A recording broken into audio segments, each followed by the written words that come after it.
there, welcome back to another edition of Inde-Car on the 23rd of April. Now, there's an old saying which in Scots says, if you're marching, you're no fighting. And this usually was meant to mean that if you were not engaged in actual combat, but you were marching, you were still heading in the right direction, even if you weren't actually fighting. And so, does this hold true nowadays? Well, actually no, because we saw a lot of marching over the weekend. In fact, on Saturday, the Believe in Scotland march attracted thousands of people onto the streets of Glasgow. Now, according to the Unionist media, over the last few days, this particular event had, as they put it, a disappointing turnout. And they claimed that there were some 2,000 people who actually took part in the march and a rally at Freedom Square, formerly known as George Square in Glasgow. Now, I think, having watched many of the videos that were taken of the procession and the march itself as it made its way from the west end of Glasgow, from Kelvin Way through to George Square, that looked to me like a lot more than 2,000 people. Now, if you're a football fan like me, you'll be used to sort of gauging the size of crowds, particularly when they are either going into or leaving a football stadium, and from my estimation it looked like at least twice that number were marching on the streets of Glasgow on Saturday. It could well have been even more than that, because people join marches along the route. They don't just start at the beginning and stay there till the end. And as you're probably aware, there was an alarming event midway through the march when a car appeared from the left-hand side street as the march was crossing an intersection in the city centre, and appeared to accelerate towards the crowd, only being stopped, incidentally, by a guy I thought was a particularly brave police officer who stood his ground and actually put his body in the way of this accelerating vehicle as it headed towards the crowd who were still crossing the junction. There have been some reports that this was a drunk driver. The police, I believe, have arrested and detained a man for driving whilst under the influence of either drugs or alcohol, or possibly both. But they claim that there was no connection between this man and his actions and the march itself. It may well be that this is just a simple coincidence, but if you watch the video footage as I did, it looked like a very deliberate acceleration through both a red light and straight at a serving police officer who was actually instructing the driver to stop at the time. And it did look deliberate, despite the fact that it's now emerged that this may well simply have been just a drunk driver who took a wrong turning somewhere. Anyway, the upshot of all of this is that the marching season is upon us, and the opening march saw great weather. It also, I think, importantly saw the First Minister of Scotland at the head of the march, right at front and centre. Humza Yousaf has taken an awful lot of flack recently for all kinds of different things. The Scottish Government, in its alliance with the Green Party, has had all kinds of abuse thrown at it for the various unpopular legislation which has been enacted largely at the insistence of the Green Party, which was their price for going into coalition with the SNP. And I'll come back to that topic in a moment or two. But it was interesting, first of all, to see so many leaders of political parties at the front of that group. I also noticed Ross Greer in the background as well as various actors. In fact, if I remember correctly, Martin Compston was standing right next to Humza Yousaf. For the first time, actually, watching Humza Yousaf on that march, it's the first time I've seen him actually look relaxed and happy for the first time in his premiership, I think. And I think perhaps maybe he should take some comfort from that, and perhaps if he's developed a taste for actually campaigning for independence, maybe he'll start to throw more of his energies into that instead of unpopular pieces of legislation which nobody wanted except the Green Party.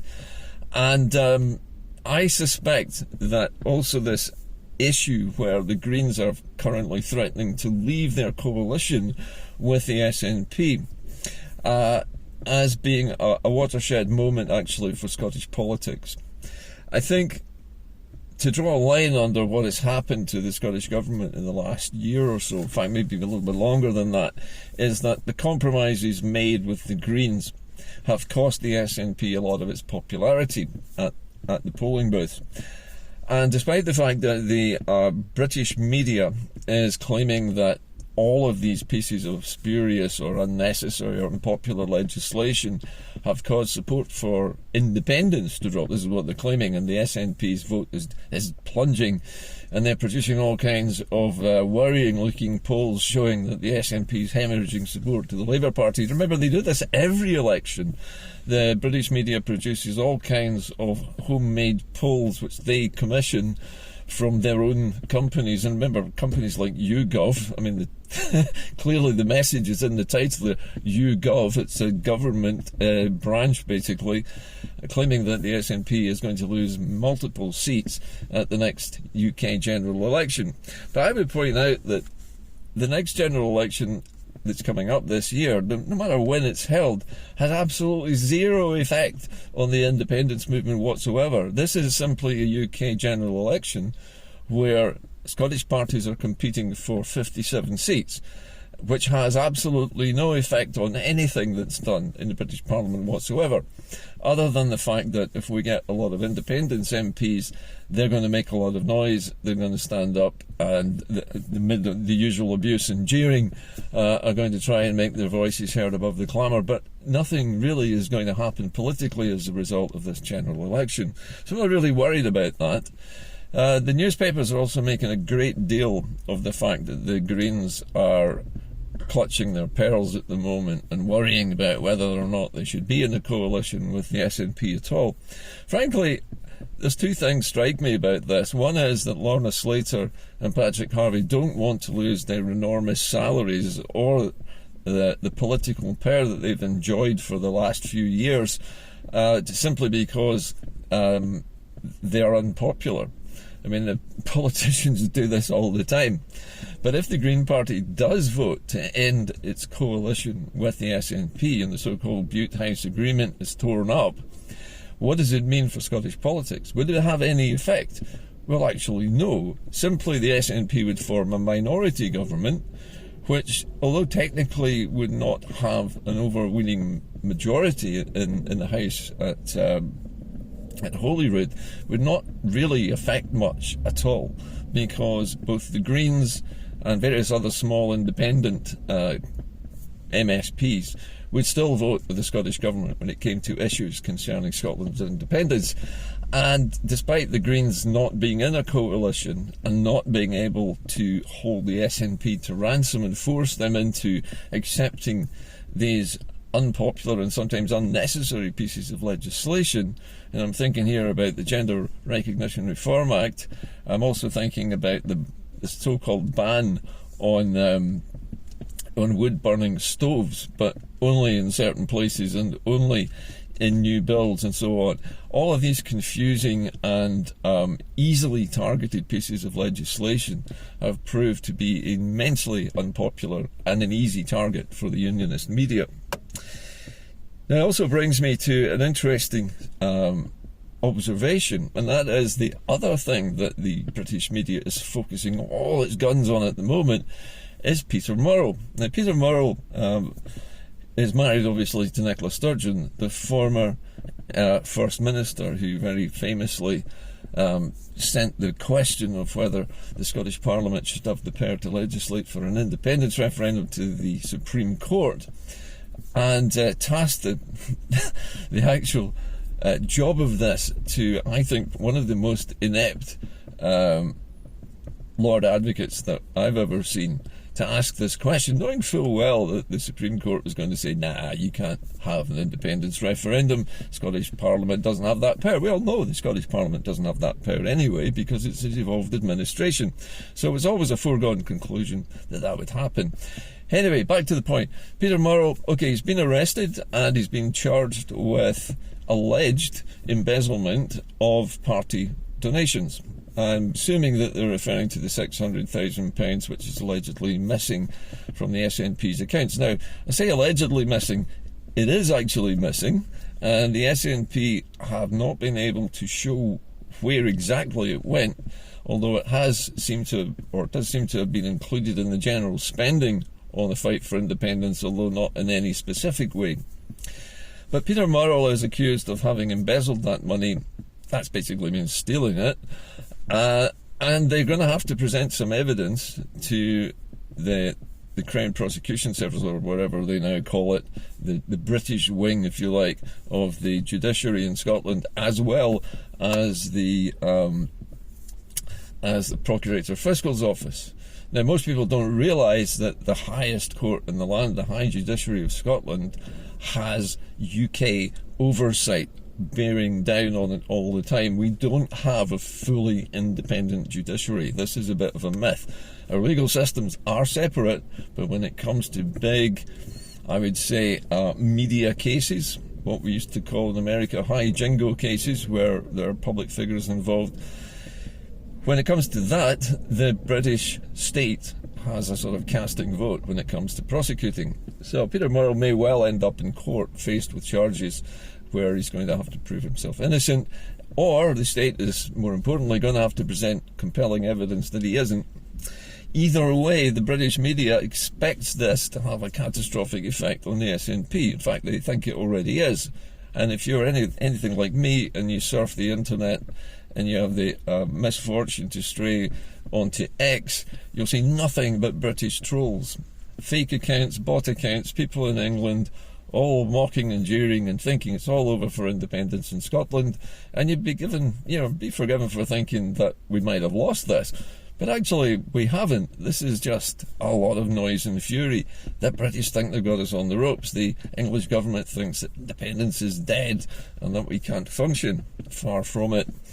Anyway, the real fight is yet to come, and the real fight will not come until 2026, because that is when the Scottish general election will be.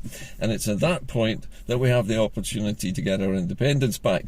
And only by using that general election, I suspect, can we do it. But in which case, how are we going to do it?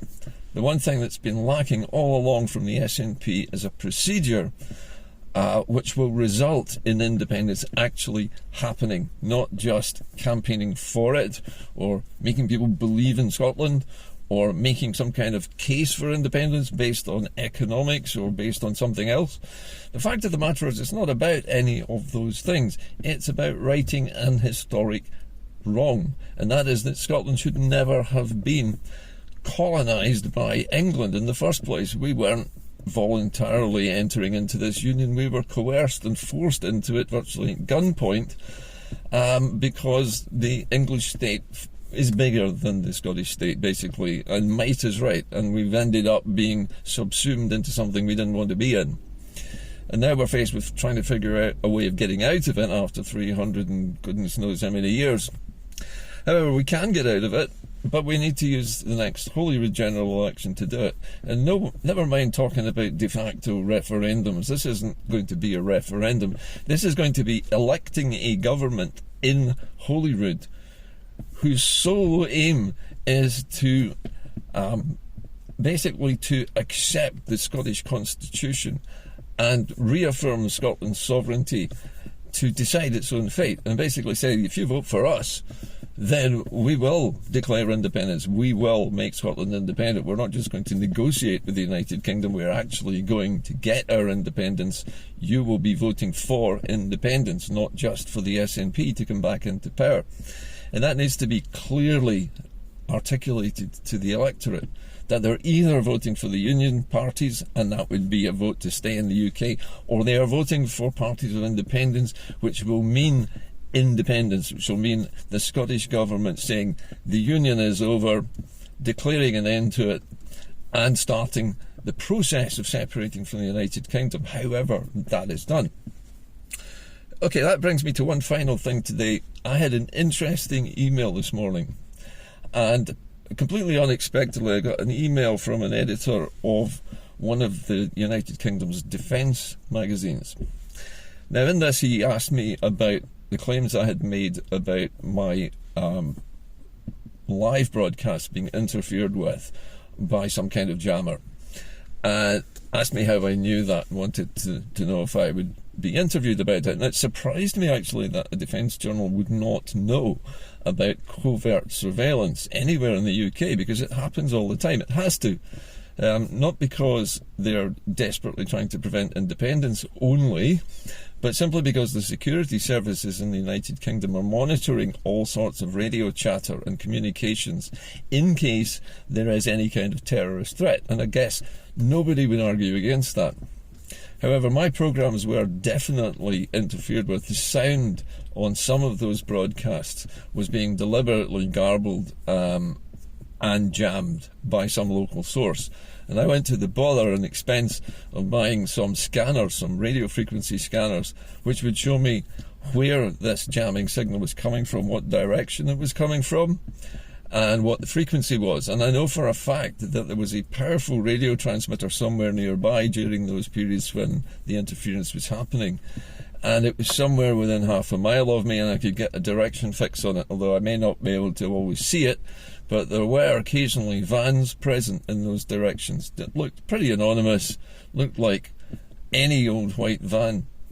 Anyway, I got some confirmation of my suspicions from a former Scottish police chief who's now in retirement in the European Union, and told me that at any given time in Scotland there are at least 2 of these covert surveillance vehicles around. And they're basically looking for any kind of broadcasts or any kind of radio traffic which might pose a threat to the continued existence of the United Kingdom. Now, it depends on your definition of threat, I suppose. Maybe I pose a threat to the continued existence of the United Kingdom as we know it, but not in any terrorist sense. I'm simply broadcasting information to people that they may not know in support of a political independence for Scotland, which is arrived at democratically, so I'm hardly a terrorist. But that doesn't stop them from not liking what I'm saying. So I will probably speak to this magazine. I have already sent them some information about this. And I can't obviously reveal all my sources to them. But on the other hand, I've noticed that since doing these recorded programmes, obviously I'm not getting any interference on these because I'm not broadcasting outside of the car. I'm simply recording myself on the phone and then uploading it to various media platforms so that you can see it. Anyway, I think in the round today, I would say that don't be put off by all the noise and fury of the British state media. You're not going to hear any good news from them about Scotland's cause. However, there is a cause to support. But the next general election is not the place to fight it. The next general election is a sideshow. And whether the SNP do well or not doesn't actually matter at all. What matters really is what happens in 2026. And that is when all of these Scottish parties of independence desperately need to form an alliance which campaigns not for re-election as a government, but for a re-election as a government which will gain independence, and not just hang around and talk about it, but will actually say when they're elected, we are the government of Scottish independence, and we are now saying right now that the union is over, and we invite the United Kingdom to negotiate a nice peaceful end to the Union and a new arrangement between the 2 independent countries of Scotland and England, which is to everybody's advantage, including in terms of things like defence, our collective defence of these islands, which still needs to happen, continued free trade and the movement of people across our common border, which is guaranteed anyway because there's a freedom of movement legislation in place in the United Kingdom anyway, and generally just renegotiating a settlement with England which we can all live with. And that would mean that Scotland can do what it wants after that, and our own elected officials will decide it. I wouldn't fear this. I'm not saying it's going to be easy to become independent, because it won't be. It might take a decade or so to sort everything out and disentangle everything from the United Kingdom system. But on the other hand, we have plenty of smart people in Scotland who are well capable of doing this. We just need them to be voted into government, and not the usual faces of the over-ambitious political wannabes who we sometimes see on our TV screens. We need some people who know what they're doing. some people who are elder statesmen, perhaps some economists, some industrialists, but we also need trade unionists, we need workers, we need ordinary people, but we need people who are capable, and not just political wannabes who just want power and money. We need people who want to change the country, and that's going to be tricky.